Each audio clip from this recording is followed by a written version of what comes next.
বিএনপির ক্রীড়া বিষয়ক সম্পাদক ও জাতীয় ফুটবল দলের সাবেক অধিনায়ক আমিনুল হক বলেন, পতিত স্বৈরাচারী সরকার গত ১৭ বছরে ক্রীড়াঙ্গন সহ সরকারি প্রতিষ্ঠানকে দলীয়করণ করে ধ্বংস করে ফেলেছে। বৃহস্পতিবার বিকেলে নরসিংদীর মনোহরদী উপজেলার হাতিরদিয়া সাদত আলী আদর্শ উচ্চ বিদ্যালয় মাঠে আরাফাত রহমান কোকো স্মৃতি গোল্ড কাপ ফুটবল টুর্নামেন্টে প্রধান অতিথির বক্তব্যে তিনি এসব কথা বলেন। খেলায় উদ্বোধক হিসেবে উপস্থিত ছিলেন বিএনপির জাতীয় নির্বাহী কমিটির সহ স্বেচ্ছাসেবক বিষয়ক সম্পাদক আব্দুল কাদির ভুইয়া জুয়েল। খেলা পরিচালনা কমিটির উপদেষ্টা শফিকুল ইসলাম ভুইয়ার সভাপতিত্বে এ সময় উপস্থিত ছিলেন ঢাকা মহানগর উত্তর বিএনপির যুগ্ম আহ্বায়ক গাজী রেজাউল হক রিয়াদ, স্বেচ্ছাসেবক দলের কেন্দ্রীয় যুগ্ম সাধারণ সম্পাদক জাকারিয়া আল মামুন, মনোহরদী উপজেলা বিএনপির সাবেক সাংগঠনিক সম্পাদক এ.কে.এম. বাসেত মোল্লা ভুট্টো, মাহমুদুল হক, মিরপুর থানা স্বেচ্ছাসেবক দলের আহ্বায়ক মোহাম্মদ ফিরোজ আহমেদ সহ জেলা ও উপজেলা বিএনপির অঙ্গ সহযোগী সংগঠনের নেতাকর্মীরা। খেলায় ১৬টি দল অংশগ্রহণ করে। উদ্বোধনী বেলাবো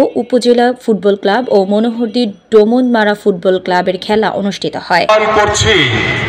আপনারা বাংলাদেশ এখন স্বৈরাচার মুক্ত হয়েছে, বাংলাদেশ নতুনভাবে স্বাধীন হয়েছে, কিন্তু স্বৈরাচারের প্রেতাত্মারা, ষড়যন্ত্রকারীরা বিভিন্ন রাষ্ট্রীয় প্রতিষ্ঠানে এবং ক্রীড়াঙ্গনেও সংবাদ মাধ্যমে এখনো স্ব পদে বহাল রয়েছে।